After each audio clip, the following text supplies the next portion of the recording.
participando aqui dessa festa tão bonita de internautas e navegantes.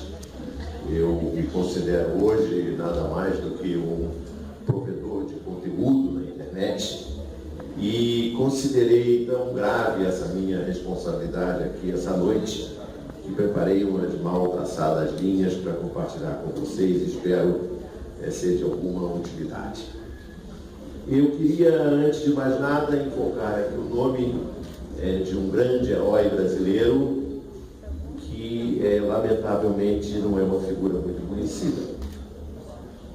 Queria falar do almirante Otton Silva, que não é parente do Lula. Não sei se todos sabem aqui nessa sala que o Brasil é o terceiro maior produtor de urânio do mundo, sem pesquisar metade do seu território. Não pesquisa, por exemplo, a grande província mineral do norte. E é provável que só o estado do Pará dê ao Brasil a categoria, leve ao Brasil a categoria de maior produtor de urânio do mundo. O almirante Otton hoje preside a empresa estatal Eletronuclear. Ele administra e constrói usinas nucleares. Administra Angra 1, Angra 2, Angra 3 e vai construir outras usinas nucleares. A usina nuclear, como se sabe, é mais barata, produz energia mais barata do que a energia térmica. O almirante Otton desenvolveu um sistema próprio, brasileiro, exclusivamente brasileiro, de enriquecimento e beneficiamento de urânio. Por causa desse trabalho pioneiro dele e de um grupo de anônimos engenheiros brasileiros da Marinha e fora das Forças Armadas, o Brasil pôde construir em Aramar, aqui em São Paulo, uma unidade de beneficiamento de urânio que não tem similar no mundo, porque, como disse, o nosso sistema de beneficiamento é exclusivo. No começo do primeiro governo Lula foi a Aramar e viu com os próprios olhos e com o testemunho de alguns militares ali presentes que o trabalho estava parado porque durante o governo Fernando Henrique Cardoso não havia verba para desenvolver o processo de enriquecimento do urânio brasileiro. Lula chamou o então ministro da Marinha e disse que ia arrumar dinheiro para desenvolver o urânio brasileiro de uma forma brasileira. Em Itaguaí, hoje, também no litoral, aqui perto, já no estado do Rio de Janeiro, no momento, há 6.000 trabalhadores brasileiros numa fábrica de submarinos. Singapura, que é uma cidade do tamanho, uma cidade-estado do tamanho do ABC paulista, tem 6 submarinos. O Brasil tem 7 submarinos. Se você computar todo o espaço da Amazônia Azul, ele será a metade do espaço do território brasileiro. E o Brasil tem 7 submarinos. Mas lá em Itaguaí tem 6.000 trabalhadores para atualizar a nossa frota de submarinos. Desses 7 submarinos, o mais moderno foi construído em 2002 com tecnologia alemã. Mas o governo Lula fez um acordo com a França, com uma empresa estatal francesa, e nesse momento estão sendo construídos ali por 6.000 trabalhadores brasileiros 4 submarinos convencionais à base diesel elétrica e a partir do segundo, o primeiro já está em construção, a partir do segundo a produção será toda feita por engenheiros e trabalhadores brasileiros. Simultaneamente está sendo construído e projetado o primeiro submarino movido a propulsão nuclear. A França construirá esse primeiro navio, esse primeiro submarino com propulsão nuclear, mas o compartimento onde entrará de combustível nuclear será fornecido fechado pelos brasileiros, porque ali estará uma tecnologia só brasileira de enriquecimento de urânio. Sem abrir a caixa preta, o Brasil será, a partir daí, um produtor de submarinos a propulsão nuclear. O Brasil fará parte do clube dos Estados Unidos, da Rússia, da China, da França e da Inglaterra. Ou seja, o Brasil terá entrado no Conselho de Segurança da ONU sem fazer parte do Conselho de Segurança da ONU.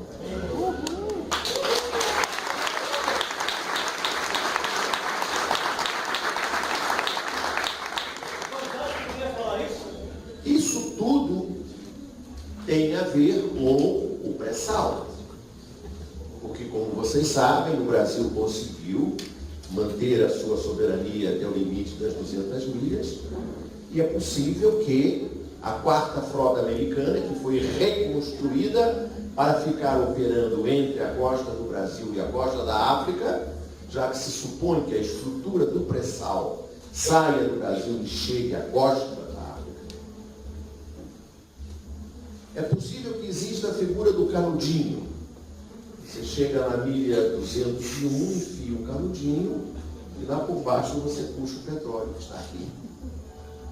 É possível também que, portanto, com submarinos a propulsão nuclear, o Brasil consiga impedir que esse tipo de problema exista. Na campanha presidencial de 2002, um dos últimos comícios do presidente Lula foi aqui também, perto, em Angra, de novo, no estaleiro Verol. As obras estavam paradas, os trabalhadores, em número cada vez menor, não tinham o que fazer. Porque a Petrobras, do presidente Fernando Henrique Cardoso, tinha acabado de contratar uma plataforma de petróleo em Singapura. Fez uma concorrência e descobriu que a plataforma feita em Singapura era 5% mais barata do que uma plataforma feita no Brasil. Lula anunciou lá em Verol, lá em Angra, que uma das primeiras providências que ele tomaria quando fosse presidente seria cancelar a compra dessa plataforma em Singapura. E assim foi feito. Hoje existe no Brasil uma nova indústria de construção naval. Uma nova indústria de construção naval que está em Pernambuco, que está no Rio, que está em Rio Grande, que está em Santa Catarina. E essa indústria da construção naval, que produz sobretudo para a Petrobras, será daqui a 3 anos, talvez o PT pudesse informar isso melhor do que eu, daqui a 3 anos empregará mais brasileiros do que a indústria automobilística. A indústria de construção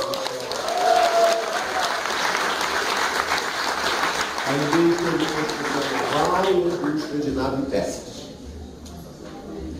O Brasil passará a ser o maior fabricante de plataforma de petróleo do mundo. Outra vez estamos falando do pré-sal. Portanto, com essas duas observações que fiz sobre a posição do governo Fernando Henrique, com relação ao beneficiamento de urânio e com relação à construção de plataformas, percebemos claramente que no entreguismo do Fernando Henrique existe uma lógica. E que essa lógica vem lá de trás, desde quando ele renunciou a esse elemento central da soberania de um país que produz urânio, que é a possibilidade de enriquecer urânio. E, portanto, a possibilidade de produzir submarinos a propulsão nuclear, e, portanto, a possibilidade de produzir plataformas de petróleo. Isso tem uma lógica, isso obedece a uma política. Essas não são decisões tomadas por acaso. Como se sabe, trava-se hoje uma nova batalha da Petrobras. É a mesma batalha de 1954 que levou Getúlio a se matar. De certa forma, toda a eleição no Brasil é sobre a Petrobras.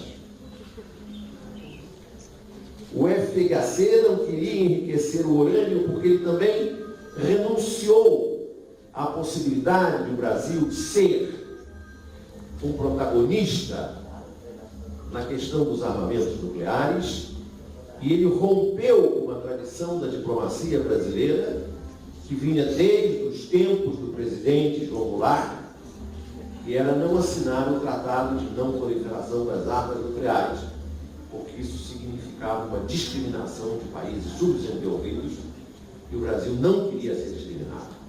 E o Fernando Henrique tirou o sapato e assinou. Ele também não queria o regime de partilha do pré-sal. Ele queria, portanto, entregar a Petrobras. Porque ele não acredita no Brasil, ele não acredita no trabalhador brasileiro, e não acredita, por exemplo, no Almirante Otto. Nem os engenheiros que foram capazes de desenvolver uma tecnologia que é só nossa. E o que o marco regulatório tem a ver com tudo isso? Tratei do urânio, tratei do submarino, tratei da plataforma continental. Porque, como eu digo no meu site, Conversa Fiada, essa imprensa que o Zé Américo descreveu com tanta precisão, e que eu chamo de PIG, o Partido da Imprensa Golpista, PIG. O PIG envenena o Brasil. E essa foi uma expressão que o Jango usou. O PIG envenena o Brasil.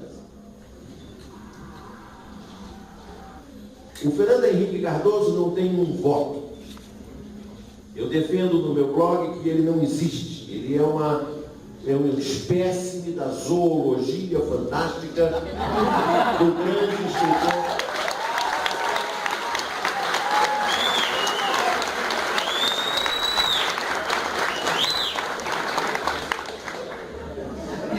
Do grande escritor argentino Jorge Luiz Borges. Ele só existe no PIB. Enquanto isso, enquanto ele dá 318 entrevistas por semana ao PIB, o Lula e a Dilma só podem falar no horário eleitoral gratuito. Tem que esperar o horário eleitoral gratuito para eles falarem de algumas coisas parecidas com essa. Por exemplo, ir lá a Itaguaí mostrar aos trabalhadores, como eu vi recentemente, no Piauí, no Maranhão, no Pará, no Acre, construindo submarino nuclear. Só vão falar quando o Brasil já estiver envenenado. E eu estive também recentemente na China.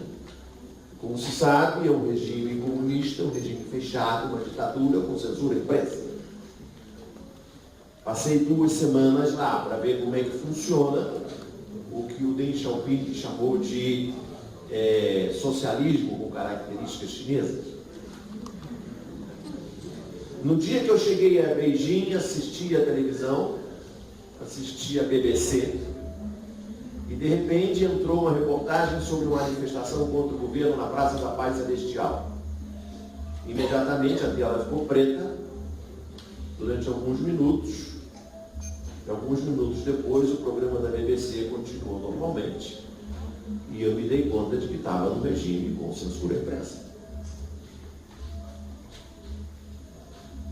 Porém, eu comecei a assistir também aos canais da TV estatal chinesa, CCTV. E ela transmite inglês, francês, espanhol, árabe, japonês, coreano. E foi possível assistir à televisão estatal chinesa. E foi possível também ler os jornais estatais chineses, como, por exemplo, o China Today, que é um jornal muito bem feito. E eu imaginei que seria assistir a televisão estatal chinesa e ler o China Today, seria uma experiência do PIG ao contrário. Aqui o PIG diz que o Brasil é uma M. Lá eles diriam, eu imaginava, que a China é uma M de maravilha. Não é isso? É o Tupi e ao contrário. Mas aí eu vi na televisão chinesa estatal e eu vi no China Today reportagens muito bem feitas e muito agudas sobre o grave problema da poluição na China, sobretudo em Beijing, por causa da exploração do carvão. Vi a participação dos moradores de Beijing contra essa crescente poluição. Vi reportagens sobre a questão da corrupção, especialmente nos governos estaduais, onde há menos controle do centro, e denúncias de atividades de corrupção dentro do Partido Comunista Chinês. Eu vi reportagens muito interessantes sobre a questão do segundo filho. As mulheres chinesas estão querendo ter o segundo filho, mas as empresas chinesas já estão preterindo as mulheres em benefício dos homens, já que elas vão ficar um tempo com licença maternidade. E esse é um problema que as mulheres chinesas estavam começando a discutir na imprensa chinesa. Discussão sobre o trânsito, que é tão insuportável como nas metrópoles brasileiras. O custo da moradia, o metro quadrado na China é muito caro. A questão da saúde pública. E uma discussão muito interessante que eu vi na imprensa estatal chinesa sobre a ênfase do último congresso, da última decisão do governo da China de dedicar a defesa ser a maior rubrica do orçamento. Investimento em defesa, 7%, ser maior do que investimento em educação e saúde. E isso foi questionado na imprensa chinesa. Então eu cheguei à conclusão de que na China tem mais liberdade de expressão do que aqui. Como tem mais liberdade de expressão em todas as jovens democracias do mundo. Não estou falando dos Estados Unidos, da França, da Inglaterra, da Itália.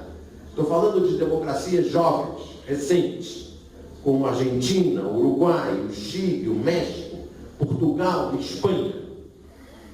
Eles têm mais liberdade de expressão do que nós. Aqui não há liberdade de expressão, a não ser essa que vocês realizam através das atividades. Vou falar um pouco sobre o Google. Não sei se vocês sabem, mas hoje o Google é o segundo maior receptor de publicidade do Brasil depois da Globo. Não é a Record, não é o Silvio Santos, não é a Veja, é o Google. Eu digo no meu site que o Google vai googlar a Globo. Porque o Google vai tomar a publicidade da Globo e vai impedir que a Globo continue a manter os padrões de qualidade que ela tem hoje, que são um diferencial. E sem a publicidade que ela tem hoje, com 50% da audiência, ou 40% da audiência, dependendo da crise do Ibope da semana, com 40% da audiência, e quero lembrar que hoje o Jornal Nacional e o Fantástico já estão na casa dos 10 pontos percentuais de Ibope. Com 40%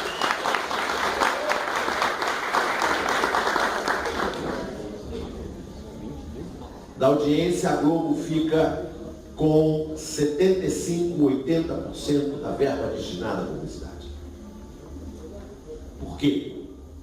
Porque ela tem o PV, a bonificação por volume, que segundo o julgamento do Supremo Tribunal Federal da P 470 é ilegal. O Pisolato foi condenado porque dizem que ele ficava com o PV, e o PV tinha que ser das empresas e não da Visanet. Tinha que ser da Visanet e não das empresas.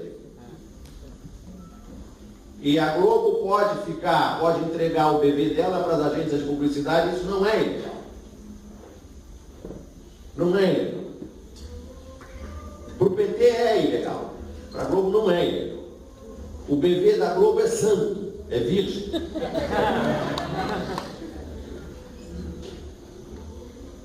O Google comprou recentemente uma fábrica de drones.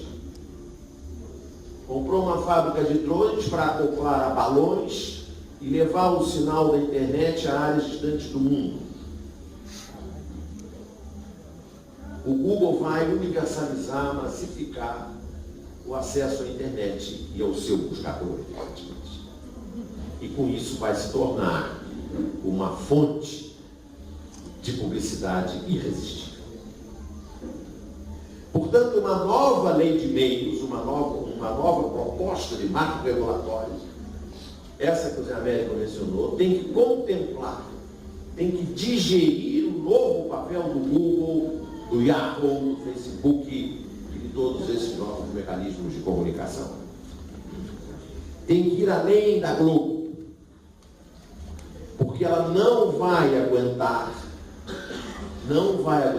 fazer um capítulo que custe, capítulo de novela que custe 200 mil, 300 mil reais o capítulo, e pagar 17 milhões de reais de salário aos atores que não estão no ar, que ela paga todo mês. 17 milhões de reais aos atores que não estão no ar, para ninguém trabalhar na Record, no Silvio Santos. Ela não vai segurar essa peteca há muito tempo, porque o Google está comendo. Porém, por mais que a Globo fuja para a TV a cabo, fuja para a internet, ela jamais vai conseguir faturar o que se fatura hoje no horário nobre da TV aberta. E ela está diante de um outro desafio muito importante, além do Google, que é o 4G. Dizem que ela procurou a presidenta Dilma Rousseff para pedir para adiar a instalação do 4G no Brasil. E por que ela quer adiar a instalação do 4G no Brasil? Junto com as telefônicas, que também não querem o 4G. As telefônicas não querem o 4G porque elas não querem botar dinheiro no 4G. Elas querem ganhar dinheiro com o 3G, embora só entreguem 2G. E às vezes... E por que a Globo não quer o 4G? Porque ela tem medo de perder a audiência. Ela não sabe se quando houver o apagão do analógico, quantas pessoas ficarão penduradas no analógico sem sinal dela, porque ela não tem como controlar o número de brasileiros que ainda trabalham com analógico, ou que mesmo tendo digital ainda tem um quarto da casa, como da casa do analógico, ou que vai preferir ficar no analógico. E ela tem medo que com o apagão do analógico ela perca uma audiência que ela hoje não consegue mensurar. Então ela quer impedir que você, eu, tenhamos o 4G. E essa peteca está no campo do ministro Paulo Bernardo.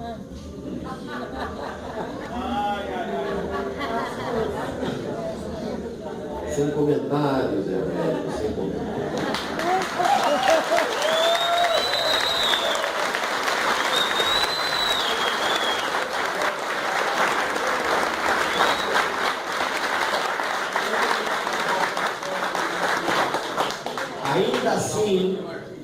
Ainda assim, com o Google, com a queda da audiência na TV aberta, com a fuga da TV aberta para os mecanismos da internet, das redes sociais, ainda assim é preciso ter uma lei de meios, porque existe no Brasil uma cadeia de elos fracos, mas poderosa. A cadeia funciona assim. A sequência funciona da seguinte maneira. O jornal impresso, que cada vez tem menos leitores, mas é o que ainda tem mais recursos para fazer isso. O jornal impresso produz a denúncia. Seja o jornal impresso, seja a Veja. O jornal impresso, a Veja, pauta a Rede Globo, que não tem produção própria para fazer isso. E a Rede Globo transforma, como eu digo no meu site, aproveito para dizer aqui também, transforma o detrito de maré baixa da imprensa escrita em Chanel número 5. E esse produto da Globo pauta ao Congresso. E o Congresso se manifesta. E a manifestação do Congresso realimenta a imprensa escrita, que realimenta a Globo, que realimenta o Congresso. E nessa cadeia em que a imprensa tem menos leitores, a Globo tem menos espectadores, e o Congresso tem menos representatividade, mas é uma cadeia que se autoalimenta e que tem o poder de envenenar o Brasil. E é por isso que é preciso ter uma lei de meios. A lei de meios não é para ajudar o PT. A lei de meios é para a democracia brasileira. Porque o maior prejudicado com a lei de meios, com a falta de uma lei de meios, de um marco regulatório, é o trabalhador brasileiro. É o cidadão brasileiro. São as minorias brasileiras. São os pobres, os negros, as mulheres, os deficientes, os homossexuais. Esses é que precisam de uma lei de meios.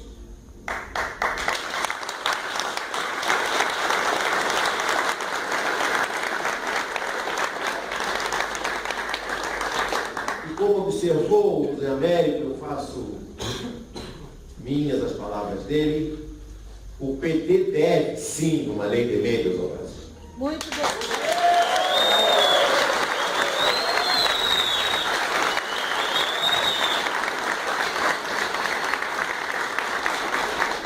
E o PT poderia fazer uma lei de meios, porque o PT fez o marco regulatório da internet.